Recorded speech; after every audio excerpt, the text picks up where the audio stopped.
प्यारे बच्चों, good morning. कक्षा 7 गणित में हमारा पाठ 7 त्रिभुजों की सर्वांग समता हमने समाप्त कर दिया है और काम नहीं करना है उसमें। अब हमने पढ़ना है पाठ 8 राशियों की तुलना। ये पाठ हम पढ़ रहे हैं, राशियों की तुलना।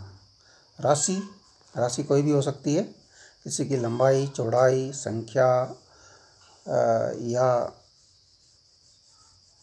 किसी की आयु, है ना, फलों की संख्या, किताबों की संख्या, तुम्हारे कक्षा में आए नंबरों की संख्या, तुम्हारी बकरियों की संख्या, है ना, तुम्हारे पेड़ों की संख्या, सब राशियां हैं। जितनी भी संख्याएं हैं सब राशियां हैं। तो देखिए, राशियों की तुलना करना है हमने। यहाँ पर देखिए, हमने एक एग्जाम्पल लिया है। यहाँ एक लड़की है हिना और एक है रूबी। हिना की ऊंचाई रूबी से 2 गुनी है। देखिए कैसे।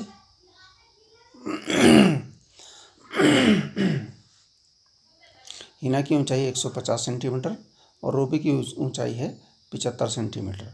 तो दुगनी है ही है। हिना की ऊंचाई रूबी से दुगनी है। ये हम दोनों की तुलना हम कर रहे हैं कि कौन लंबा है। भाई हिना लंबी है, रूबी छोटी है, लेकिन कितना इसमें फ़र्क है कि हिना की ऊंचाई रूबी से 2 गुनी है। या हम ऐसे भी कह सकते हैं कि रूबी की लंबाई हिना की आधी है। ये इस प्रकार से तुलना हम कर लेते हैं। जैसे और किस प्रकार से कर सकते हैं, देखिए दूसरा एग्जांपल। रवि के पास 20 फल हैं, अमित के पास 12 फल हैं। तो रवि के पास अमित से कितने गुने हैं? 20/12 गुने हैं। यानी कि काटा हमने 4 से 4 पंजे 20, 4 तिया 12, 5/3 गुने फल हैं। रवि के पास अमित से 5 तो हो गई ना तुलना। इसी प्रकार उल्टा कर सकते हैं। अमित के पास रवि के कितने फल हैं, कितने गुने फल हैं? तो 5/3 है। उल्टा किया तो 3/5 गुना कर दिया। भाई रवि के पास अमित से पूछा था तो 5/3 आए थे, है ना। अब उल्टा पूछ रहे हैं अमित के पास रवि से, तो उल्टा कर दिया। 5/3 को उल्टा किया, 3/5 गुने फल है। ठीक है, इस प्रकार से तुलना कर लेते हैं।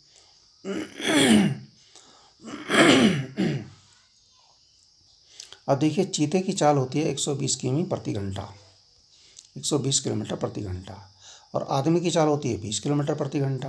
देखिए, इनकी तुलना भी कर सकते हैं। चीते की चाल आदमी से कितने गुनी है? 120/20, काट लीजिए 20 से, 20 छका 120 और 20 से कम 20, यानी कि 6 गुना है। चीते की चाल आदमी से 6 गुनी है। और आदमी की चाल चीते की चाल का कौन सा भाग है? उल्टा कर लीजिए, 20/120 कर लीजिए, तो 20 से कम 20, 20 छका 120, 1/6, 1/6वां भाग है। आदमी की चाल चीते की चाल का 1/6वां भाग है। इस प्रकार से तुलना करने की हम बात कर रहे हैं। देखिए, और तरीका है। हम पहले उदाहरण में हिना की ऊंचाई और रूबी की ऊंचाई की तुलना अनुपात द्वारा भी दर्शा सकते हैं। कैसे? हिना की ऊंचाई 150 सेंटीमीटर, रूबी की ऊंचाई 75 सेंटीमीटर, ये हमें पता है। अब अनुपात होते हैं। ये देखिए, अनुपात आपने पहले भी अगर सीखा हो, समझा हो, तो अनुपात मतलब 2 बिंदी बीच में लगेगी। हिना की ऊंचाई और ये 2 बिंदी लगेगी, तो इसका मतलब है अनुपात। हिना की ऊंचाई अनुपात रूबी की ऊंचाई। हिना की ऊंचाई 150, अनुपात का चिन्ह, रूबी की ऊंचाई 75। तो अनुपात का मतलब होता है भिन्न बटे। जो पहले आएगा वो ऊपर, जो बाद में आएगा वो हर में। जो पहले आएगा वो अंश में, जो बाद में आएगा वो हर में। ऐसे इसको लिख सकते हैं। अब देखिए, 75 से हम इसको काटें तो 75 दूना 150 होता है 2 बार। 75 एकम 75, ये आ गया 2/1। इसको अनुपात में भी बदल सकते हैं, तो अनुपात 1। बटा और अनुपात एक ही बात होती है। मतलब हिना और रूबी की ऊंचाई का अनुपात 2:1 है। ठीक है। यदि अगर उल्टा पूछ लिया जाए, पहले हम रूबी की ऊंचाई बोल दें, रूबी और हिना की ऊंचाई,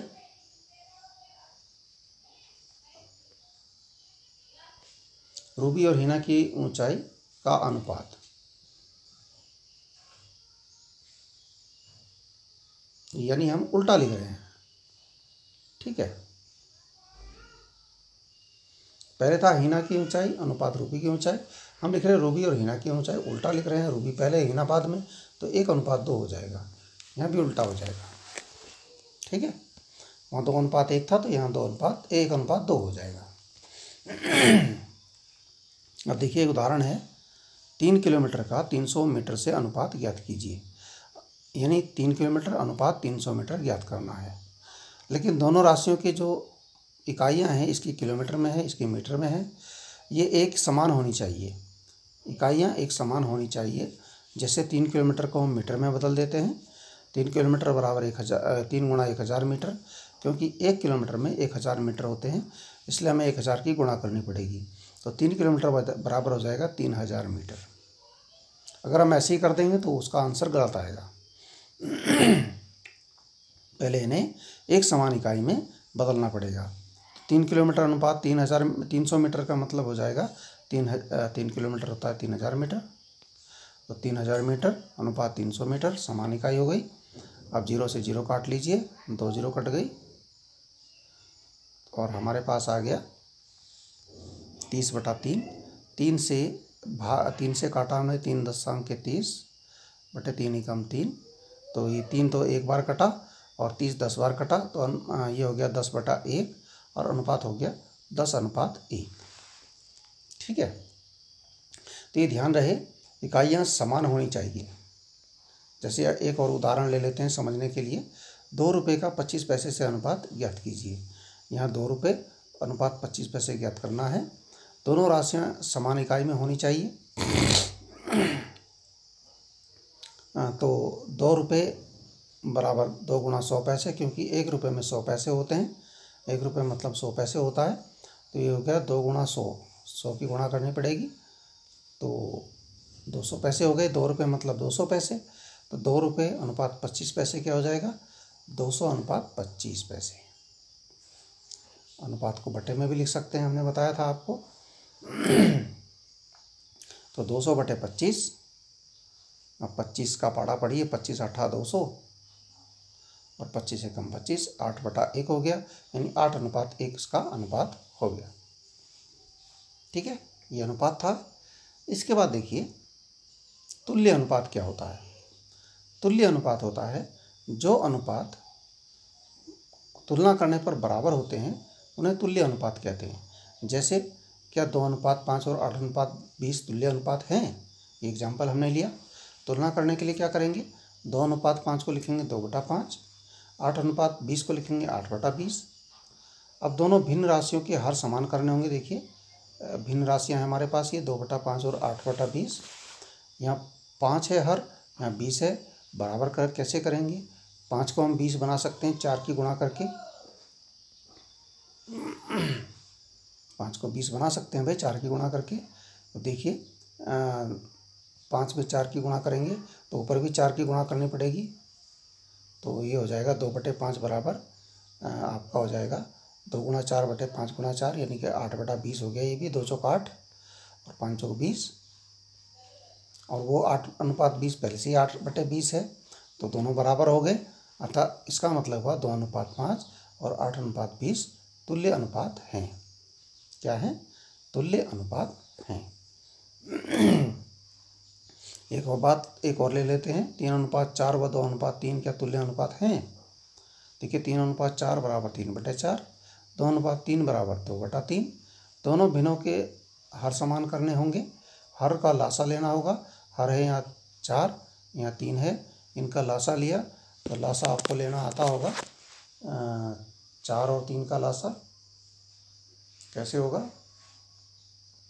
4 और 3 का लासा ऐसे ले सकते हैं, 2 दूना 4 और 3 कटेगा नहीं, फिर 2 एकम 2, 3 कटेगा नहीं, और 3 एकम 3, ये हो गया। तो 3 दूना 6 और 6 दूना 12, लासा हमारा हो गया 12। लासा हमारा हो गया कितना, 12। अब देखिए इसके बटे में 3/4 है, यहाँ पर बटे में 4 है, इसको भी 12 बनाना पड़ेगा। यहाँ बटे में 3 है, इसको भी 12 बनाना पड़ेगा। तो इसको 12 बनाने के लिए, 4 को 12 बनाने के लिए हमें 3 से गुणा करना होगा। 3 से ऊपर नीचे गुणा कर दी। और 3 को 12 बनाने के लिए 4 से गुणा करना होगा, तो 4 के ऊपर नीचे गुणा कर दी। तो यहाँ आ गया देखिए 3 तिया 9 और 4 तिया 12, 9/12। यहाँ आ गया 2 चौक 8 और 3 चौक 12, 8/12। तो आप देख रहे हैं यहाँ 9/12 आया, 8/12 आया, बराबर तो है नहीं, अतः 3:4 और 2:3 तुल्य अनुपात नहीं है। ठीक है, और इसको हम ऐसे भी कर सकते हैं, या हम कह सकते हैं 3:4 बड़ा है 2:3 से। बड़ा तो है, यह 9/12 है, यहाँ 8/12 आ रहा है, 3:4 बड़ा है और 2:3 छोटा है। यहाँ तुलना भी होगी। ठीक है, आगे बढ़ते हैं। अब पहले उदाहरण में हमने अनुपात समान अनुपात थे, 2:3 और 8:20 समान थे, बराबर थे यानी वो। तो इनको हम ऐसे भी लिख सकते हैं, बराबर के लिए बीच में 4 बिंदी लिखिए, फिर 2 बिंदी आ रही थी, अब 4 बिंदी बराबर की, तो 4 बिंदी। इस चिन्ह को हम बोलते हैं, क्या बोलते हैं इस चिन्ह को, क्योंकि दोनों अनुपात समान अनुपात है, इस चिन्ह को हम बोलते हैं समानुपात। समानुपात का चिन्ह, समानुपात के चिन्ह में 4 बिंदी आती है, यानी 2:5 समानुपात 8:20। ठीक है ना, ये चिन्ह समानुपात का चिन्ह है। समानुपात के रूप में प्रश्न लिखकर हल भी कर सकते हैं। देखिए यहाँ पर एक उदाहरण लिया हमने, यदि 6 कटोरी का मूल्य 90 रुपये है तो ऐसी 10 कटोरी का मूल्य क्या होगा। 6 कटोरी का मूल्य 90 रुपये है तो 10 कटोरी का मूल्य, इसे हम एक नियम से भी निकाल सकते हैं जो कि पुराना है, और समानुपात से भी निकाल सकते हैं कि माना 10 कटोरी का मूल्य x रुपये होगा। अब देखिए कैसे लिखेंगे भाई, 6 कटोरी का मूल्य 90 रुपये तो 6:90 और बीच में समानुपात लगा के 10 कटोरी का मूल्य x रुपये तो 10:x। बस। अब यहाँ देखिए ये जो बाहर के जो देखिए इधर का 6 है, इधर का x है, ये बाहर के जो इसमें राशियाँ हैं इनको बाह्य पद बोलते हैं, समानुपात के बाह्य पद, और जो अंदर के हैं बीच के 90 और 10 हैं जैसे, इनको मध्य पद बोलते हैं। बाहर की जो राशियाँ हैं दोनों तरफ से बाहर के, एक दाईं तरफ एक बाईं तरफ, तो ये आपके बाह्य राशियाँ हैं, और जो बीच में हैं दोनों राशियाँ वो मध्य राशियाँ हैं, मध्य पद हैं। तो हम बाह्य राशियों की जो गुणा होती है 6 गुणा x, वो बराबर होती है मध्य राशियों की गुणा के। समानुपात में जो बाह्य पदों की जो गुणा होती है वो मध्य पदों की गुणा के बराबर होती है, यानी 6 गुणा x बराबर 90 गुणा 10, ये होगा। तो 6 गुणा x 6x, 90 गुणा 10 900। अब 6 का पक्षांतर कर लीजिए, क्योंकि इधर यहाँ गुणा में है तो इधर दूसरी तरफ भाग में जाएगा। 900/6, 6 का भाग दिया हमने 900 में, आया 150, यानी 1 कटोरी का मूल्य 150 रुपये है। ठीक है भाई, 1 कटोरी का मूल्य नहीं, 10 कटोरी का मूल्य, सॉरी 10 कटोरी का मूल्य 150 रुपये आएगा। ठीक है, तो इस प्रकार से ये आप समझना है, इसको समझिए ध्यान से, तब जितना आपको करना है उसमें से कीजिए, लेकिन समझिए, इसको समझना है, अनुपात और समानुपात। ठीक है, धन्यवाद।